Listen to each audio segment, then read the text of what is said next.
Hello and welcome to the Manifesto. I'm Nick of Soulcraft. I'm glad to be here, and I'm also here as usual with James. Say hello, James. Hey Nick, how's it going? You doing all right? Very well. Glad that you could all join us in this fabulous episode of the Manifesto, which we are going to talk about dicks, schlongs, cocks, pricks, Uh, pork swords, Wieners, willies, bratwurst. wangs, schlongs. How many other words can we think of it? I thought you said you were going to keep it adult tonight, Nick. Yeah, I'm sorry, I failed. Uh, um, well, it just shows you how fascinated we are by them, by the number of names we can give it, doesn't it? You know, and how childish it makes us when we start to talk about about this thing between our legs that we're uh, so interested in, so often led by, um, but also there can be some underlying shame and guilt and all sorts of issues around our relationship with our cock. Um, so we're going to go there tonight, and we're going to really flesh out. That was a mistake, but I thought I'd laugh anyway. We're going to flesh out that big piece of flesh, or not so big piece of flesh, that we have between our legs this evening. So, do you want to add anything there, James? um, yeah, it's an interesting topic, I think, from many different perspectives. In my own world as well as what I see when I wander around changing rooms. Now, let me just clarify: me wandering around changing rooms. I'm a personal trainer by trade, so I have been in that sphere of gyms and changing rooms, and played lots of football.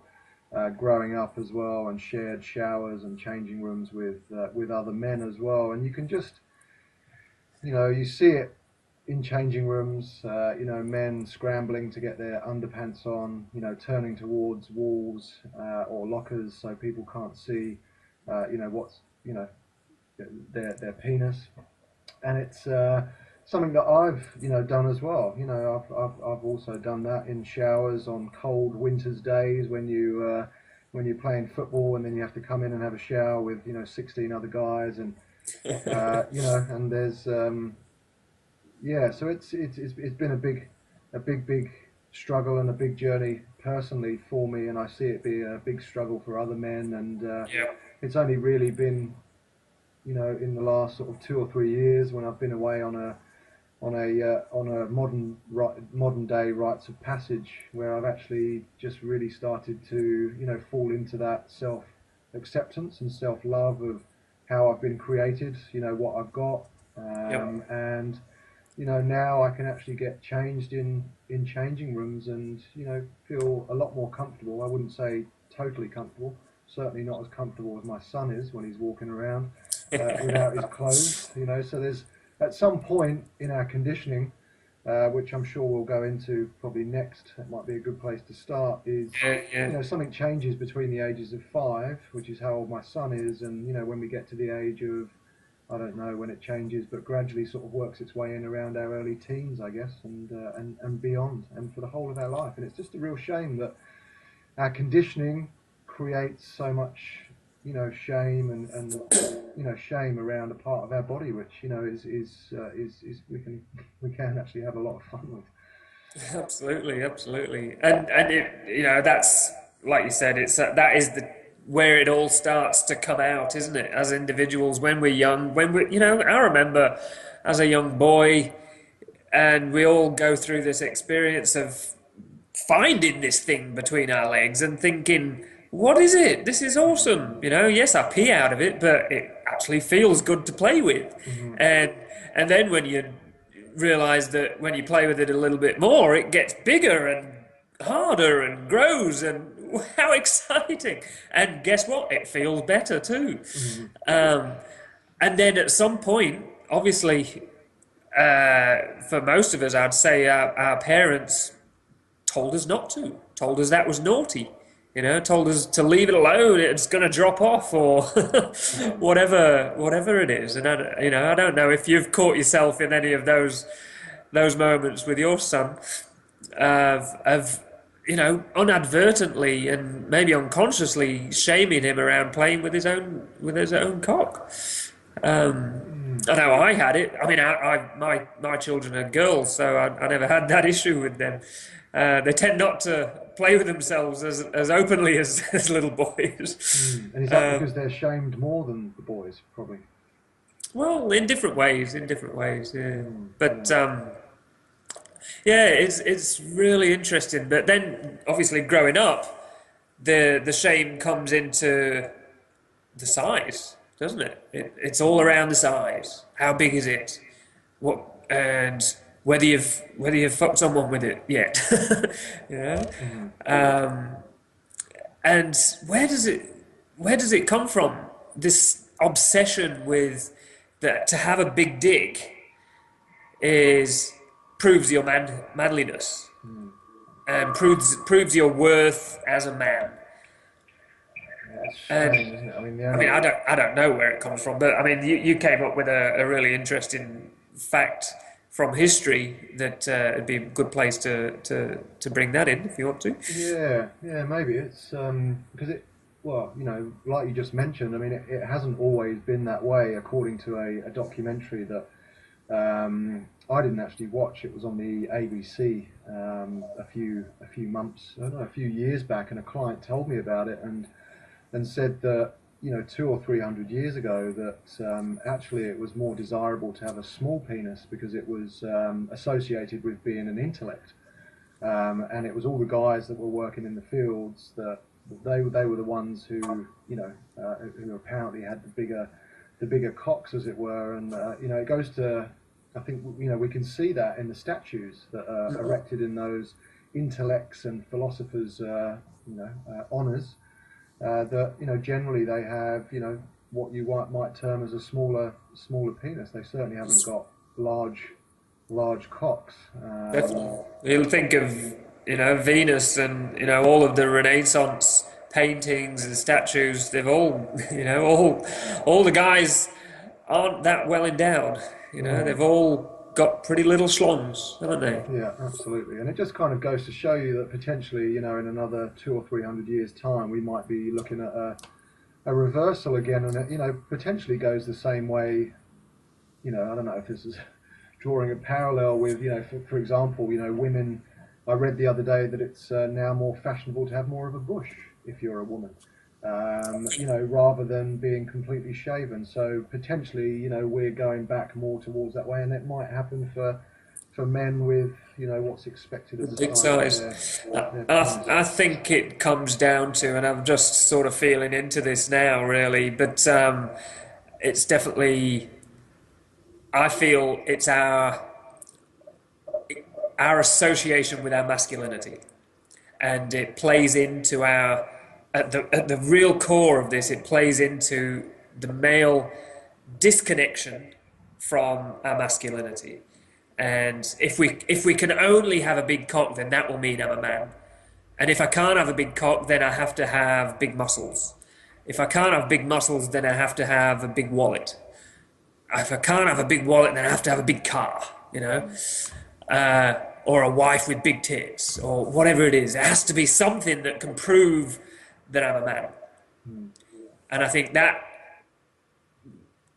comes down to, well, it's the expression of the immature masculine's desire and absolute need and hope to initiate, to be accepted as the mature masculine in the world. And I think, looking into it, it really comes down to that lack of social structure around our own initiation into manhood, I think, by our elders in society. Yeah, and not actually having I guess a very clear picture of what it is actually to be a man. And unfortunately, Yeah. Yeah. we're conditioned in our culture. The Western culture is very, conditioned from a young age, around things like, I don't think we've mentioned porn yet. And that's generally where men, learn about their sexuality and what it is to be a man, with absent fathers and, as you mentioned, a lack of role models and a lack of elders in our life, which can actually, teach us, a much more authentic, um, version of manhood. And like I think you mentioned at the start that the actual average penis size, compared to what we see, in porn, for example. But another thing for me was as well growing up was that I was quite a late developer as well amongst guys at school, and that was pretty challenging, to be honest with you. Where guys were going through puberty, maybe a year, 2 years prior to when I went through as well, and then you just you do develop a bit of a complex around it, and Yeah, then if there's a guy that's not only gone through puberty but also is well hung as well, and then but I think we also kind of need to look at the flip side of this as well, Nick, and that he was ridiculed at school as well, yeah, and he yeah. was, and as much as we think For being big. for being big, Yeah, and men often are, men often are, are the butt of, and either way, unless you're, you know, yeah, unless you're average, as it were, then yeah, you can be the butt of people's jokes either way. And I've known a few guys that have been particularly well hung, and like when I was in the forces, and it was the party trick for everyone, to sort yeah, of like say, go on, get your cock out, and do this and show her how big it is, and and it can be quite embarrassing for guys yeah, as well yeah. that that want to be maybe known for more than a big dick. Well, it's another way of objectification, isn't it? And of him being all about his cock, and Mm. And I suppose that there's this obsession with us all wanting to have this, or there's this pressure on us to be able to have this big cock, because that's going to make me a man. But because we don't have it, maybe, mm, um, then the man that has, it's about, let's chop him down. Let's down to mm, size to make us all feel better. Who knows? I don't know where that comes from, but yeah, it is interesting. yeah, absolutely. And it's and women are, women can be blamed as much for propelling that, that issue with, as well as men as well, because I speak to a number of women that just kind of say, oh yeah, the novelty factor of going with a guy with a big penis, and it's it's almost revered. I went to a wedding not so long ago, and there was a guy on the bus who had, like, everyone knew he had a big pen. There were, everyone was very drunk, but there were women literally just shouting their heads off for him to get it out. And this is, it's just like, wow, this is really interesting how Yeah, it's yeah, almost revered amongst both men and women, and it's just yeah. this big, yeah, it's a strange phenomena. It is a strange phenomenon. It is, and I wonder if in that case it's like it's the novelty factor, isn't it? But I think when you really get down to some truth, I think for the most part, women aren't that bothered. Of course, as long as there's something there to work. Yeah. Um, but I think for the most part, women aren't that bothered. I mean, the average. I don't think I did mention, but the average size, according to the internet, is 5 to 7 inches, um, which is, I think that's fairly reasonable. And from my, sneaky little peeks in the changing rooms, Mm. that'd be according to what I see. Of course, I'm not generally seeing them at their erect state, thankfully. Um, but yeah, it is interesting. It is interesting. One of the things that I've sort of been involved in myself is in discussion, in group discussion around our own shame with our body, but as men in our own shame with our cocks, and actually being able, and I've done this, I've been able to stand in front of a group of men and women naked and be comfortable doing that. And I can honestly say that has only come in the last couple of years in my life where I've actually been comfortable enough with my body to be seen and not feel uncomfortable, not feel uh, that people are judging me, not feel that I'm not adequate Mm. to be seen in public. Yeah. And that is a beautiful thing. And yeah, great. I'm turning 40, and here I am finally comfortable to be able to be naked.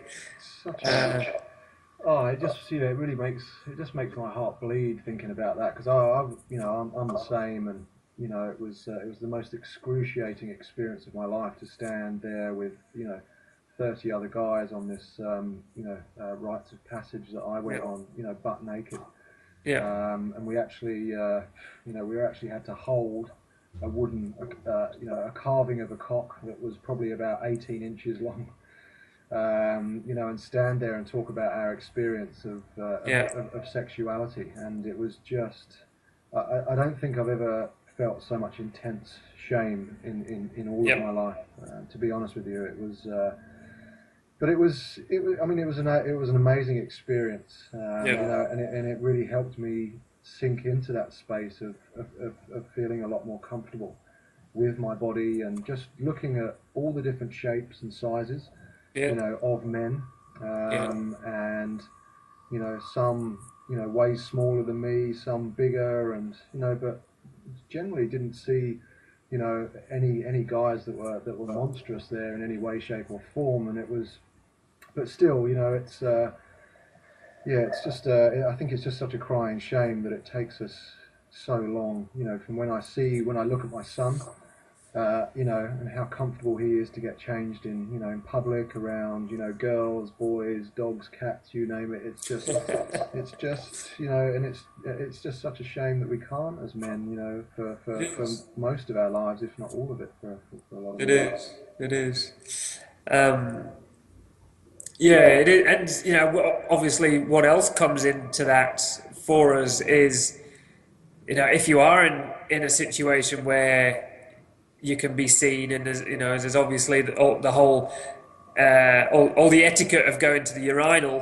Mm, mm, um, you can't be seen to have your head move just in case mm. someone perceives that you're watching, you're having a good peek. Yeah, And there's such shame around.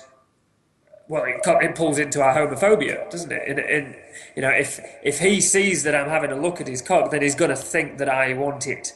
yeah, He's going to think that I want his cock because I yeah, must be gay if I look at his cock, um, which is just ridiculous, isn't yeah. it? Really, because it's just another part of the body, Mm. a bloody important one, but it's just another part of the body. Yeah, yeah, and I think that's one of the biggest fears as boys growing up, isn't it? That we are going to be thought of as being gay. So Yeah, we do everything we can to prove that we're not, in yeah, very hyper immature ways, and quite hurtful ways to ourselves, and and to other people as well. And I think that kind of plays into a lot of that bravado growing up of, like, are you still a virgin, or and how many girls have you slept with, or da da da, and we sort of go out of our ways to sleep with as many girls as we can to yeah. prove our masculinity and our manhood, and in the process We even call it our manhood, don't mm, we? yeah, yeah, Because that is what makes me a man. It's not nothing about my heart, nothing about my brain, nothing about my arms or anything. It's my cock. yeah, That is what makes me a man. yeah, yeah, yeah. And it's crazy because when we look into the reality of it, the reality of a big penis, I actually feel quite sorry for guys that are hung incredibly well, because as much as what porn shows us, which really isn't the case a lot of the time, where they've got these women riding massive cocks, and they look they look and sound as if they're really enjoying themselves, but and like the actual experience that I've got from women that have slept with guys with big penises is that that they actually can't relax during Yeah, sex, with guys with that have massive, and a lot of the time it actually hurts, as well. So I Well, think there's that. just not that much room in there. You Mm, know, yeah, there is a wall, yeah, and the distance between the opening of the vagina and that wall is, funnily enough, just enough to fit the average size penis. yeah, yeah, and it just, um, I think, and so for me, actually, I've got quite a bit of empathy for guys that do have big penises as well. Like, if you can't fully get into a woman, then you can never ever have your pelvises, kind of touching, which exactly, feels, it's exactly. very intimate, very, it's just a very nice feeling, and so I don't think it's all it's cracked up to be, and I think visually for some women they very much enjoy it, but and for I was It chatting comes to down to the practicalities. It's yeah, and gay guys, never, well, not never, but a lot of the time probably don't even get to have sex, if they've got, if they've got a huge, penis as well, because obviously their entry point is not. size becomes a bit of an issue, doesn't It it? certainly does. So yeah, it's I don't, you know, as much as certainly I've been exposed to the conditioning, and I've found it difficult at times, to sort of that I haven't, you know, got a huge dick. That it's actually when you look at the practicality of it, it's it might be good to sort of like whip out at a party and when you first get it out in front of a woman, but then it's just kind of comes down to oh, actually, the practicality of it is, well, oh, it's hurting you, so we can't do this position. We might only be able to have sex in this position and that position. So, it can actually be quite limiting as well, I think. Yeah.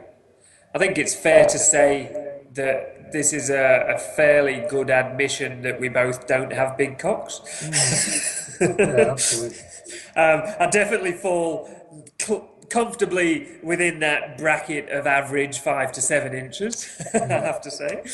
mm, Um, but I have to say, shame around the size hasn't necessarily been a part of my life. I know I just want to sort of get personal for a little while.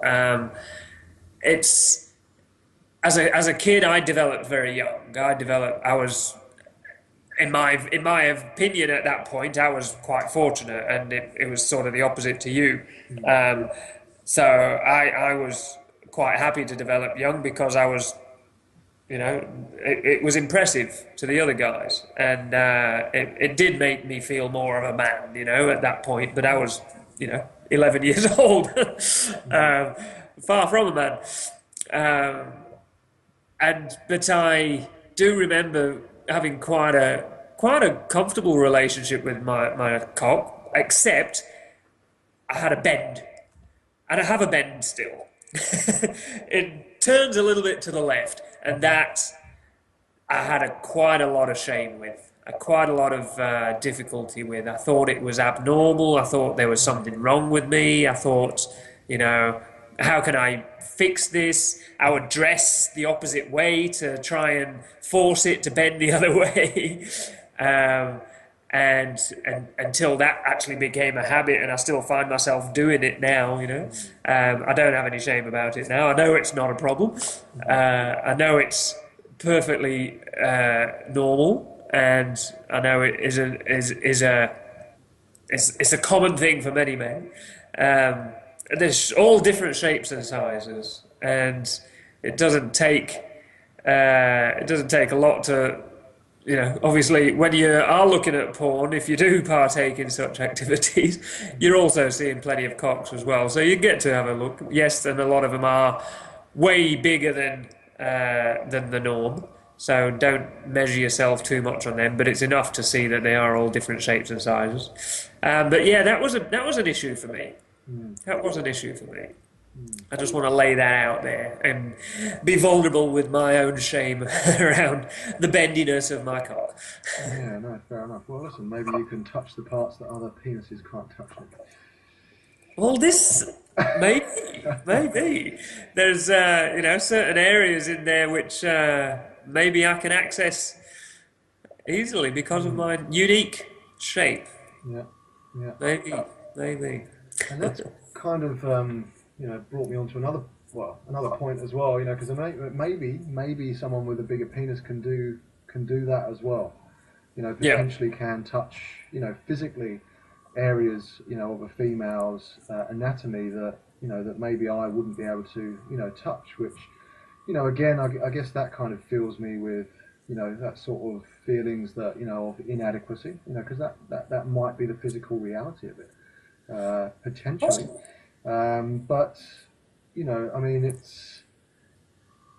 I think it's, if you're just purely looking at sex from a physical standpoint, then I think, yes, we can see ourselves as being inadequate. We might not be able to touch the same, parts that other men can. But, I think sex is just way more than just a physical act. Certainly when we're, early teens and just losing our virginity, then maybe it isn't. Maybe it is just a purely a physical thing. And, so if we're looking at sex purely from that immature perspective, then, penis size, might actually be a benefit potentially. But when you start to evolve, Well, I'd say girth more than length, to mm, be honest. okay, And not being a woman, I can't really tell what it feels like when I'm being penetrated by a big or a small cock. mm, But like we were saying before, that I mean, obviously the vaginal tube is infinite in its length. Sorry, is finite in its length. yeah, Um, so if a woman's cervix is being pounded mm, constantly, I can imagine that being quite uncomfortable mm, mm, for a woman. mm, Um, but of course, if the girth is there, you may be able to touch areas that someone without that girth may be. mm, And again, I think that a lot of that would come down to the anatomy of the individual woman as mm, well, yeah, yeah, absolutely.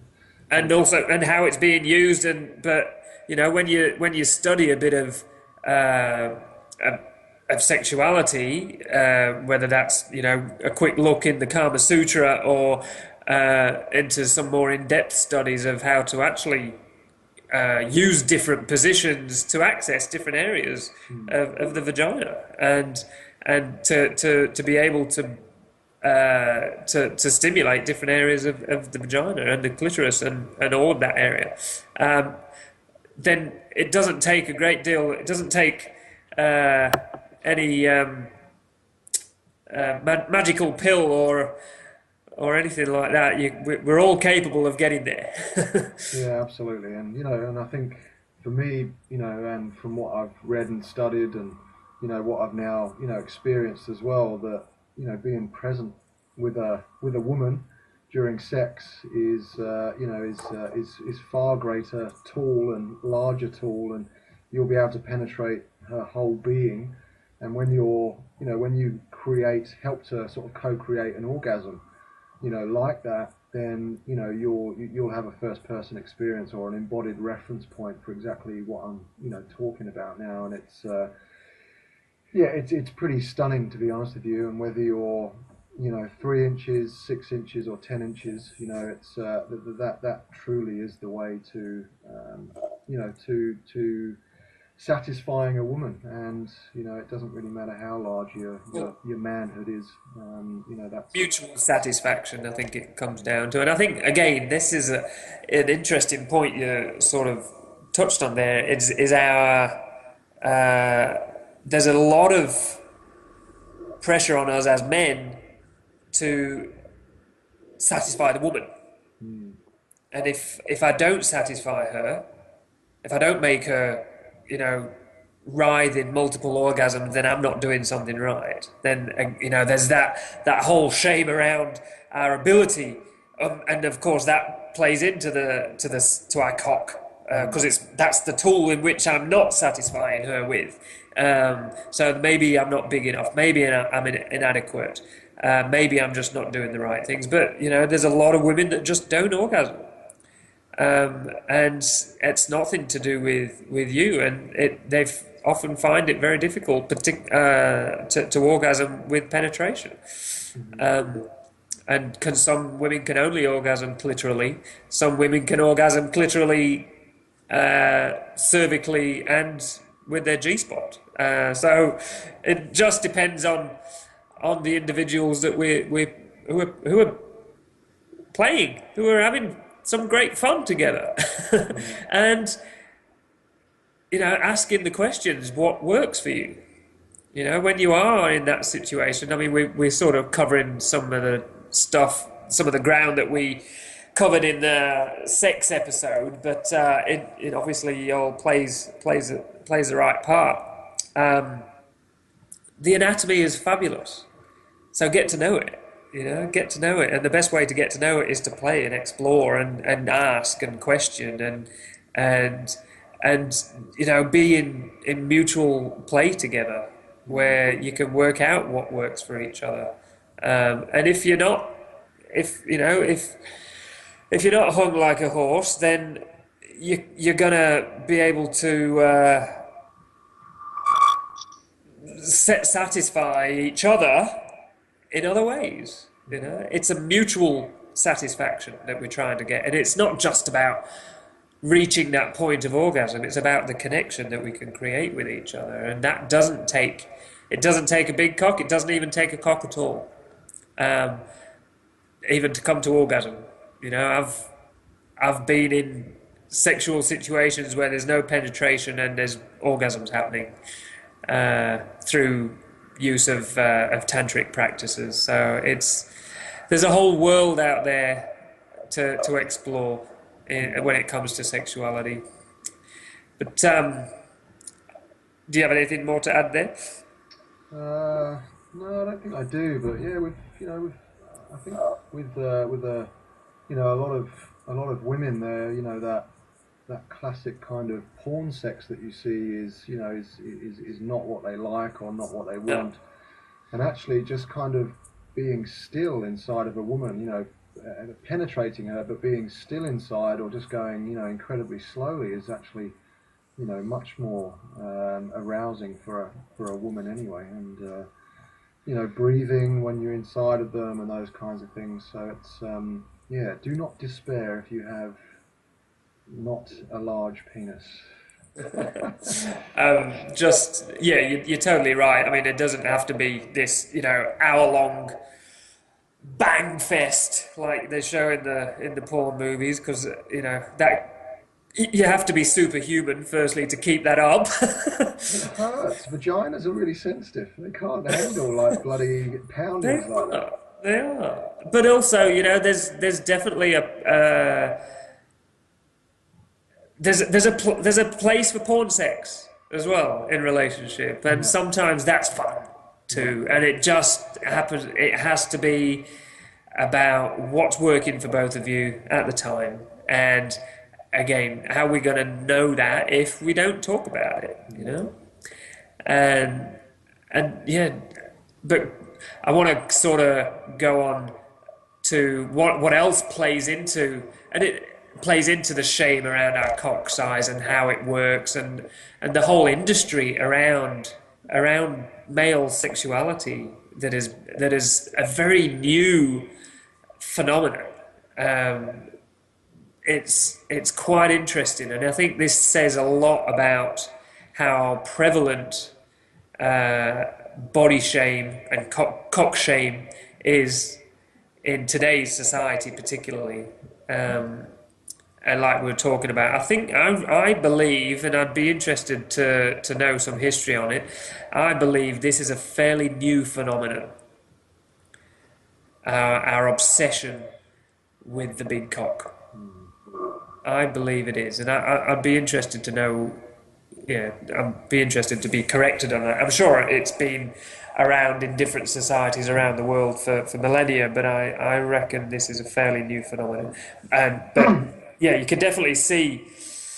I mean, the whole industry around erectile dysfunction and the different medicines and nasal sprays and Viagra, a pill to get you hard, and it's designed for old men who, of course, as we get older, often can happen.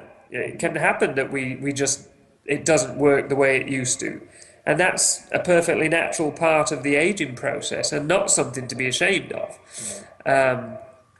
Of course, it would be great if it did, if we could maintain that young virility that we had. But there's also there's a part of aging which we have to embrace sometimes, and maybe see things a little differently. But Viagra isn't just being used, it isn't just being marketed towards uh, the old men who can't get it up anymore. It's used by people our age. It's used by people younger, just to be able to, uh, to have this rock hard cock for hour and hour on end. Mhm. It's abnormal.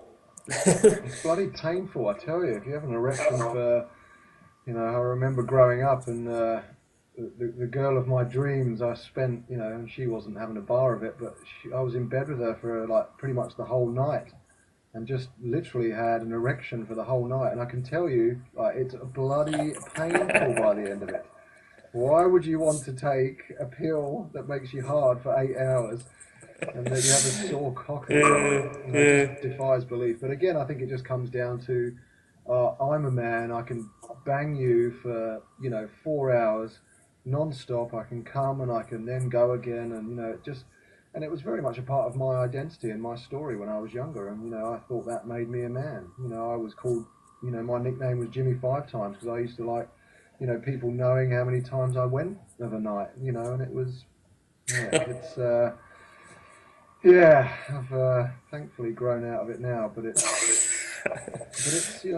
it's rife, it's very prevalent. And, uh, the amount of spam emails that I get every day, grow your cock by three Grow your inches, cock, you yeah, know, yeah. yeah, There's having surgery to add a couple of inches onto your cock. I can think of nothing worse. yeah, yeah, I don't want anybody going near my cock with a scalpel. yeah, No, thank you. exactly. And that um, brings us on nicely to the next point, Nick, that you raised at the start, isn't it, about circumcision? I don't know if you want Circumcision, interesting and controversial topic. I think it's really fascinating how, as well, what started off as a religious rite, rite, not right, um, what started off as a religious rite, particularly in Judaism, of course, it's become a medical solution to potential problems in the future. So it's perfectly okay to take your little man into a doctor's and have his cock mutilated. And I find that abhorrent, personally. And of course, I know a lot of people are going to disagree with me. I don't care. Uh, that's I. It's just not okay. I just don't see it as being a. I quite like my foreskin, and it's given me lots of pleasure over the 40 years that I've had it. And if anybody wanted to take that away, they'd have to get. I would kill them. No way. to. It's provided great protection for my cock. It's provided great pleasure, and I'm so glad that I was born into a non-Jewish family, or a family that didn't believe that that was the right way to go. Um, yeah, I thank my blessings for that. Yeah, I mean, I can't pretend to know much about it. I've still got mine as well, and but the little I've read about it, I think they don't even anaesthetize No, young boys no. when they're doing it. And for me, I mean, coming out of your mother's womb and having a huge physical trauma like that, and I think, I mean, I can't remember too much about it, but I think babies literally scream down the hospitals, when it's being done, and I agree with you. I can't see how that physical trauma, which is then a psychological and emotional trauma, Of course it is. is a good thing at that age. I just can't see unless it's a medical. It would never be in a medical emergency, but if it was, and even then, you just kind of go, shit. Surely there's another way. So Yeah. You know, and of course there are cases where you can have problems there, and the foreskin can, in some people, can become too tight, Mm. and and you know I know that can be an issue for some people, but it's that there that's the vast minority. Mm. I think a lot of people ignorantly just believe that that is a health benefit Mm. because that's what they've been told, Yeah. and that's what their parents did, and that's what their parents did, and it's just something that that we just do it. Um, the foreskin is there for a reason, and a very good reason, and it provides, like I said, it provides protection to the head of the penis, and it provides uh, heightened sensitivity. Without it there, you lose that sensitivity to the head of your cock, and I think that is a big shame. Mm.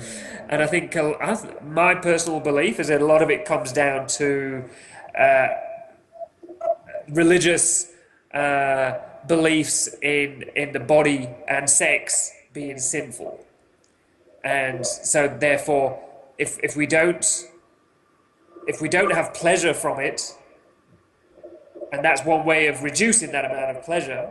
If we don't have pleasure, then we're going to be less inclined to do it for pleasure. Um, I see that as being the obvious sort of origins of it from historical point of view. Mm. And there's just no need for it. There's just no need for it. It's we don't go, well, some cultures engage in female genital mutilation, and some cultures engage in male genital mutilation, and I think both are obviously equally unnecessary and abhorrent, Mm.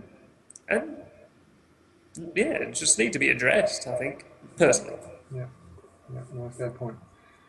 Fair point. Do you want to go on to the last section here that we spoke about prior to coming on air around, I think you Remind. just touched on it there with regards to religious shame around and how that affects our being able to penetrate the world with our masculinity. Yeah. I think well, the phallus historically has been worshipped in cultures all over the world.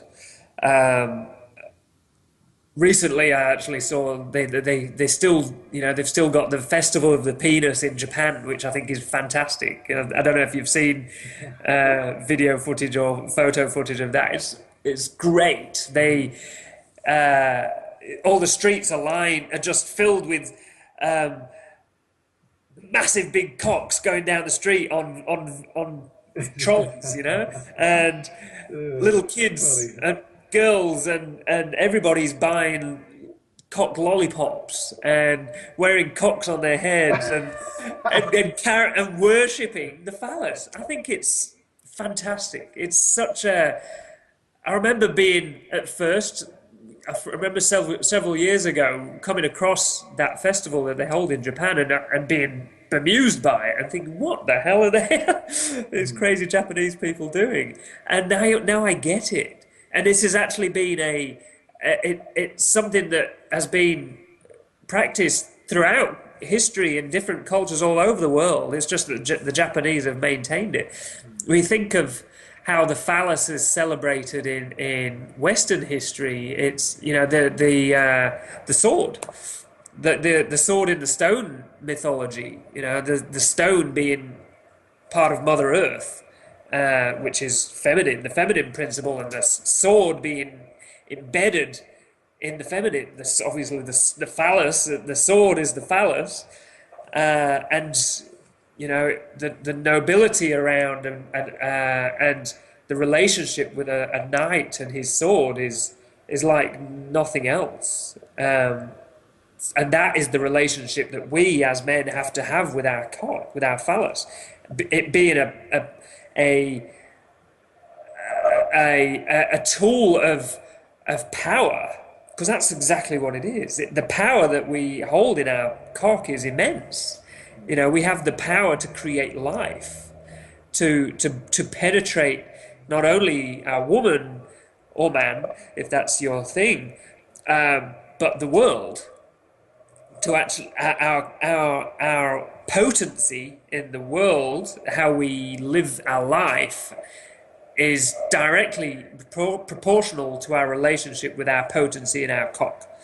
And when we see a man who is impotent in the world, i.e., not very directed, not very driven, not very confident, just sort of floating through life. I would bet my bottom dollar on him being quite impotent in the bedroom and in his pants too, and in his life. When you think of that word potency, it's got charge to it, hasn't it? It's got energy, it's got vitality, it's got life, and that's what our cock is all about. And it is a and when you look at if you go into the Vedic traditions of India and Hinduism, you look at some of the ancient temples. They've got such amazing, beautiful carvings around the temples of men's phalluses and the woman worshipping the phallus.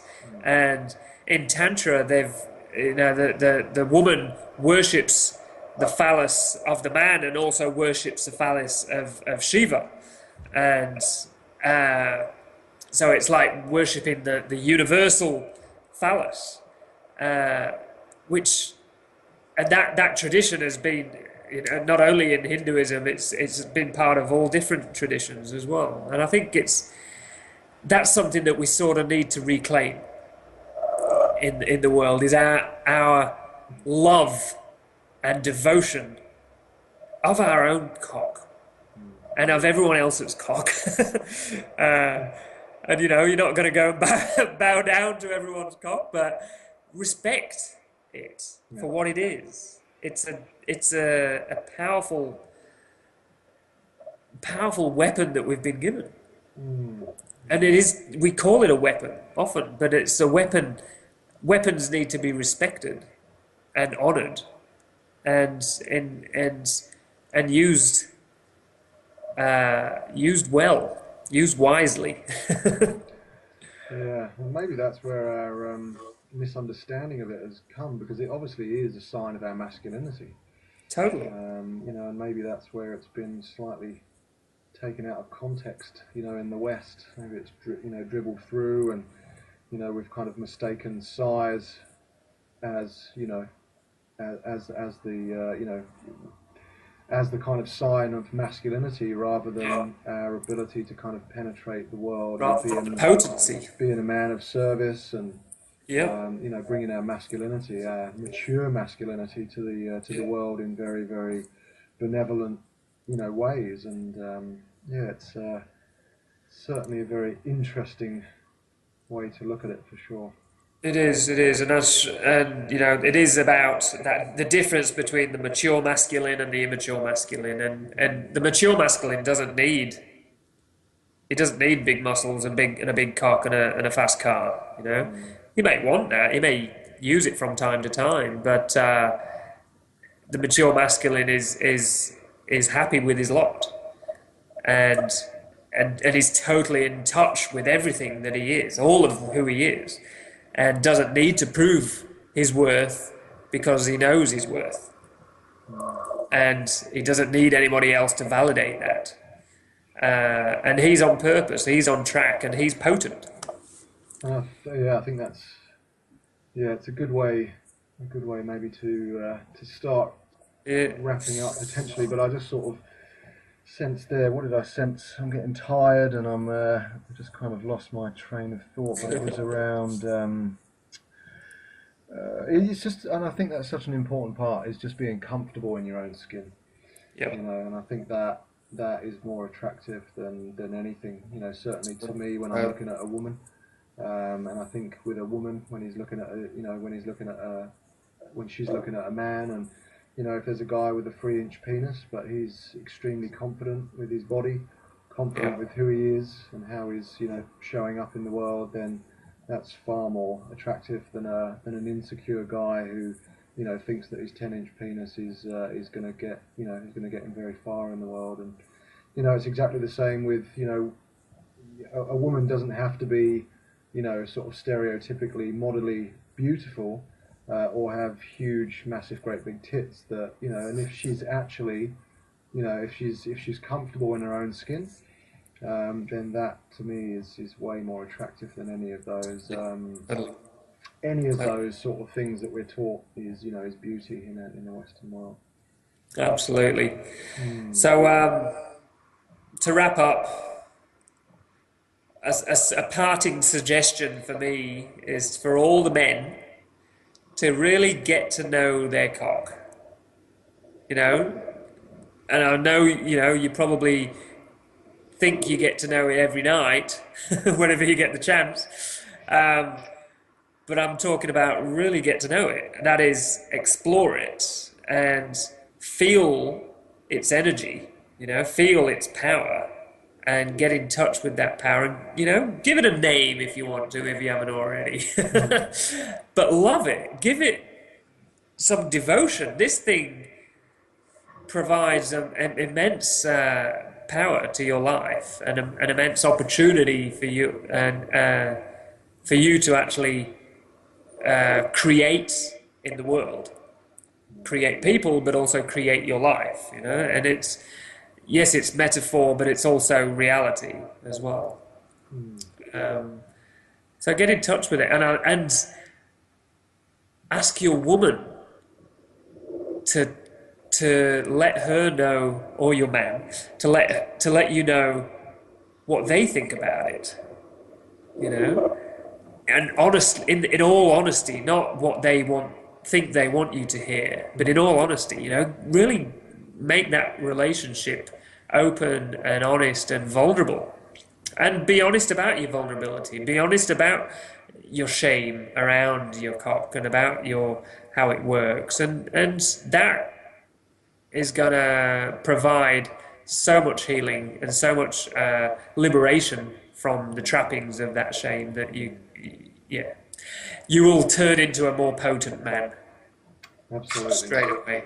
absolutely. And I would say, yeah, just lightly notice your way of being around your penis. Yeah, How do you show up in the world around your penis, in changing rooms, in the bedroom, when it's cold, when it's, whatever, when it's not, hung quite as well as you'd like it. And, when you're around your woman or your man, are you sort of slightly covering up or wearing underpants, because it's, you know, because it's not the size that you'd like it to be. And yeah, just get to know it.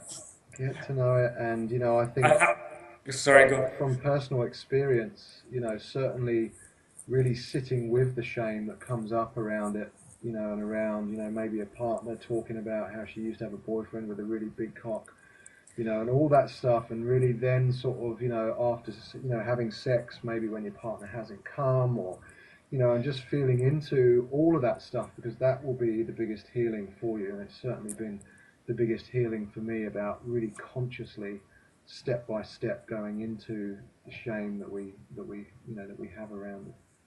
Mm. Yeah, I just want to. You reminded me of a funny story, which I think is we can end on a funny story. Mm. One of my most proud moments in my life, and also one of my most shameful moments in my life, was when I first went to New Zealand as a young man, and I did my first bungee jump, and I did my first bungee jump naked. Oh dear. And Only a it squatty would was do that. sorry. Only an ex-squatty would do that. And the story behind it was I didn't want to do a bungee jump. I was on a tour bus with a whole bunch of backpackers, and the guys that were running the AJ Hackett guys that were running the bungee said, "Oh, we're having a quiet day. Here it is. If anybody wants to do it naked, you can get it for free." And I said, "Righto. If everybody gives me $1, I'll do it. And I got $1 off of everybody, so I ended up getting about $100, which was enough to pay for the T-shirt and the video. So I still have the video, the VCR evidence of it. So anyway, my first bungee jump, freezing cold, Queenstown, New Zealand, glacial river that I was dunked in. You can imagine what. Also, of course, the adrenaline charge. You know what that does to you, Makes your to cock really the small. size of your cock. Yeah, right. I get that. It was totally. concave. It went inwards. And guess what? They had a camera positioned right underneath the bridge, which caught me full frontal on the way down. And that photo was in the shop front of AJ Hackett for weeks. Wow, wow, okay. Well, In Queenstown. And I was famous in Queenstown for that little week that I was there for being the man with a concave cock. I tell you what. Who was also very brave. Yes, exactly. Mine would have been exactly the same, Nick. Don't worry about that. Adrenaline and cold. Christ on a bike. It's just a recipe for a mangina, as I call it. There you go. And on that funny note, well, let's wrap it up, eh? Yeah. So thank you so much to you guys for tuning in. I hope this has been informative and slightly amusing, and hopefully helped you come to terms with some of your relationship with your little man down there, or big man. So if you you want to contact me and connect with me more deeply, then please look up my website soulcraft.com.au. James, for your plug? Yes, I'll actually plug Men's Health Week, which is coming up from the 9th to the 15th of June. I'm running our signature seminar here at Man Up, which is all about it was stress resilience, dressed up as stress resilience, and we look at the stress that one of our main roles in life causes, and that's the role of provider protector, and how you can build your resilience, so you can actually be the most effective provider protector that's going to give you the most longevity, so you can really step into that masculine role that we all know and love. Awesome. So yeah, you can get a hold of me at www.manupproject.com.au. Awesome. Well, thanks again, guys, and we look forward to seeing you on the next episode of The Manifesto. Take care, guys. Cheers. Bye-bye.